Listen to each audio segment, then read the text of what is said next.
Les éditions de Log, c'est une maison d'édition de littérature contemporaine, principalement française, que j'ai cofondée avec Aurélien Blanchard, et dont les premiers titres sont parus en janvier 2015. Aujourd'hui, je dirige la maison seule, je garde le même cap et je continue à publier en littérature principalement française des fictions qui proposent des expériences de lecture assez inédites.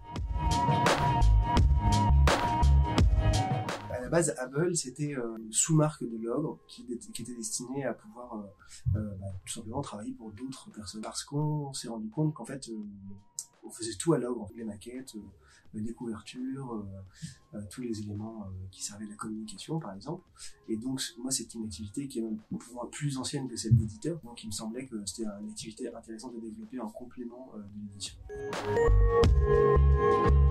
Ce qui est très différent, c'est que quand on maquette un livre de l'Ogre, il y a un processus qui est extrêmement long, qui commence dès la rencontre avec l'auteur, l'autrice, et son texte, où, je dirais, on commence à voir des éléments graphiques qui se dessinent à mesure qu'on travaille le texte, éditorialement. C'est-à-dire que il y a deux choses qui vont apparaître. Premièrement, peut-être des images qui vont servir à la couverture, à l'habillage graphique du livre, peut-être une ambiance, une couleur, etc. Et puis aussi, quelque chose qui me tient beaucoup à cœur, un rythme. Donc ça, ce sont vraiment des éléments sur lesquels j'ai complètement la main et qui vont me permettre vraiment de soigner la maquette du livre jusqu'au bout. Alors que quand je récupère un projet d'un autre éditeur ou d'une autre éditrice, souvent, je n'ai pas accès au texte. Il est même rare que je lise le texte avant de faire la maquette. Bien souvent, moi, je fais même de l'exécution graphique, c'est-à-dire qu'il y a souvent un graphiste qui est venu avant, pour préparer tout l'habillage graphique d'une maquette. Et moi, je m'occupe juste du texte. Donc, je suis contraint dans un espace, dans une identité graphique.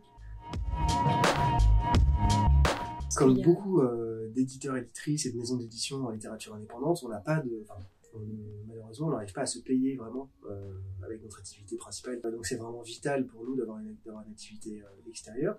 C'est aujourd'hui vraiment peut-être le seul levier qui me permet par exemple d'embaucher quelqu'un comme Julie, qui aujourd'hui est ma collaboratrice en freelance. Donc oui, c'est vital parce que c'est ce qui permet de développer la maison, parce que sans une autre personne avec moi-même sur l'Ogre, c'est difficile de développer la maison. Et puis même, de manière complémentaire, avoir une activité qui soit non seulement alimentaire, mais en plus intellectuellement, qui nous sorte un peu des problématiques d'une maison d'édition. Je trouve ça aussi assez important.